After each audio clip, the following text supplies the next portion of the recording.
Hello, and thank you for tuning in to an update on Taking It Global, covering the time frame of June to October 2013. We have been making some great progress across all of our program areas, and I'd like to share just a few highlights with you.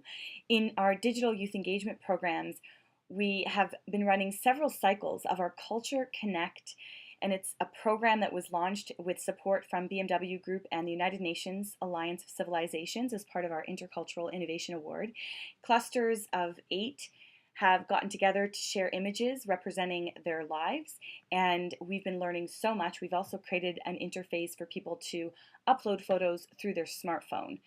On the theme of mobile apps, we also got support from Active Philanthropy to be able to expand the access of the Commit to Act mobile app, which is right now just on the iOS system, and it's going to be available in HTML5. So basically anyone with a smartphone will be able to take a commitment, and this is coming to launch in November, so stay tuned for that.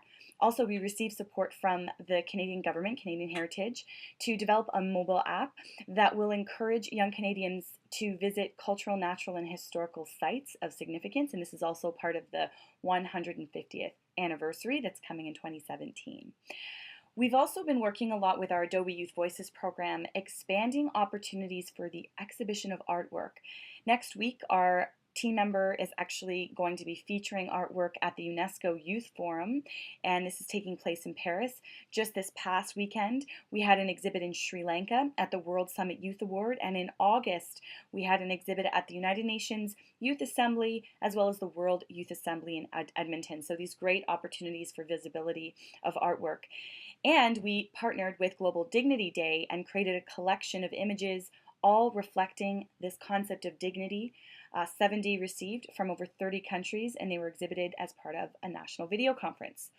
On the theme of Canada, we applied and have been approved to be an affiliate of Do Something in Canada, and we will be preparing to launch the Teens for Genes campaign, and that is coming soon to be heavily promoted across the country.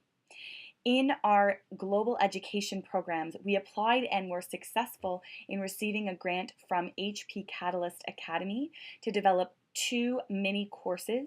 These are open courses. One is on facilitating intercultural digital exchanges, and the other is on deforest action, and these courses are set to launch in November.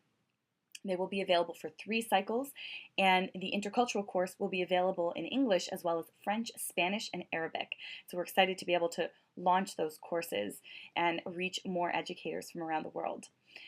We've also been refining the indicators for our future-friendly schools and starting to sign on different schools to become certified as future-friendly and to take one of our 3 professional development e-courses that are offered on environmental stewardship, student voice, and global citizenship.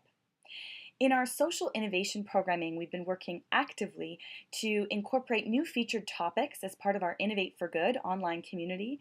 We also ran a contest where members selected a t-shirt design of their choice, and these t-shirts have just been printed for our 200 top most active members. They'll be mailed out soon, and I had the pleasure of joining the Microsoft Youth Spark Advisory meeting in New York that took place as a side event to the Clinton Global Initiative just a few weeks ago. And I was also on the conference circuit speaking at the Banff Forum in Banff this year on the topic of what young people are looking for in leaders, and this was a great opportunity to connect with many leaders from across the country. We also partnered with the Equinox Summit on a conference about learning in 2030, and I was invited to represent the group as part of the closing session, which was actually aired on TV Ontario, The Agenda. We will be launching a private cycle of the Sprout e-course for a group of 30 participants, and we've also run several cycles of Sprout for the Innovate for Good community. Our Pearson Fellows for Social Innovation have been featured in a special report that has been launched and announced and released among our network, and we're really proud of those fellows who've achieved a lot with their social change projects.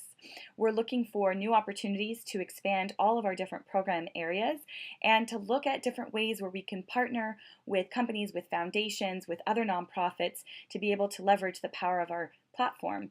For example, we've been working more closely with UN Habitat Youth Fund to create a special version of our youth movements portal that will feature the projects of the UN Habitat Youth Fund.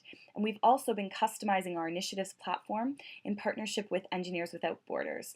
So these are some of the many exciting project updates that we've been working on, working very hard in the Toronto office and with our team members and virtual volunteers all around the world, keeping our site active and dynamic. Our online community focus has been on celebrating even more internationally recognized days.